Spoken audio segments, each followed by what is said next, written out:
Bonjour à toutes et tous, je m'appelle Mika Naouf, je suis photographe et ma spécialité c'est l'astrophotographie. Je vais vous présenter mon matériel, mes techniques de prise de vue pour que vous réussissiez vous-même vos propres photos de la Lune. Et n'oubliez pas, le 8 avril, il y a la super Lune. Juste une petite mise en garde, par rapport au plan de confinement que nous avons actuellement, je vous demanderai de rester chez vous. Respectez-le. Vous pouvez très bien réussir de très belles photographies, soit au bord de vos fenêtres, soit sur vos balcons, ou si vous avez de la chance, dans votre jardin. Donc, restez bien confinés. Qu'est-ce que la superlune? La superlune, c'est un vocabulaire qui a été créé dans les années 70 pour décrire le fait que la Lune est proche. Car la Lune, rappelons-le, est un satellite naturel qui tourne en boucle elliptique autour de la Terre. Le point le plus loin est l'apogée et le point le plus proche est le périgée. Afin de vulgariser ces termes, la notion de superlune a été créée pour décrire le fait que la Lune se rapproche de la Terre à environ 350 000 km, alors que lorsqu'elle est au plus loin, elle avoisine les 405 000 km. Je vais vous présenter mon matériel. J'utilise la série Sony Alpha 7 R2, qui est d'un full frame, 42 mégapixels, un très bon boîtier dans toutes circonstances. J'utilise également le Sony Alpha 6100, qui est un boîtier APS-C.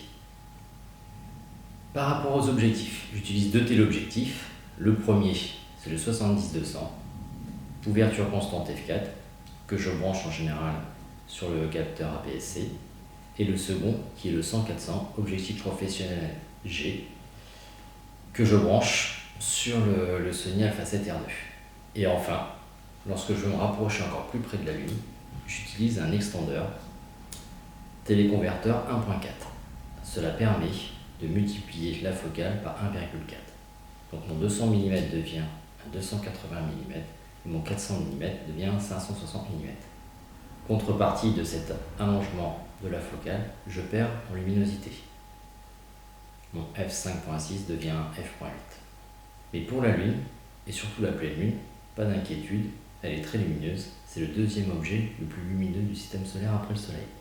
Donc nous pourrons shooter à f8 jusqu'à f11. Concernant les techniques photographiques, elle va surtout dépendre si vous avez la chance de pouvoir placer un trépied ou alors si vous êtes à la fenêtre, restez à main levée. Pour les photos à main levée, il y a une équation simple à résoudre. Il faut prendre la longueur de la focale et en déduire le temps d'exposition minimum.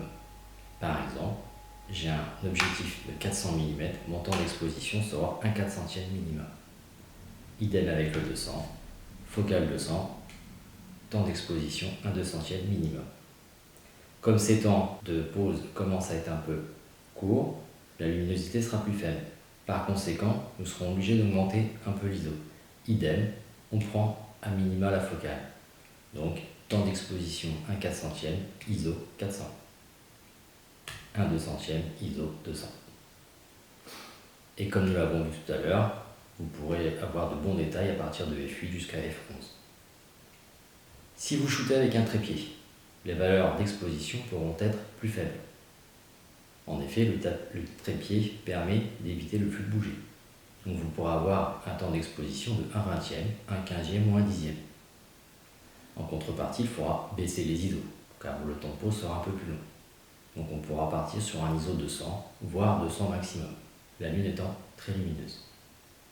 Voilà, j'espère que ces conseils vous seront utiles pour réussir de belles photographies.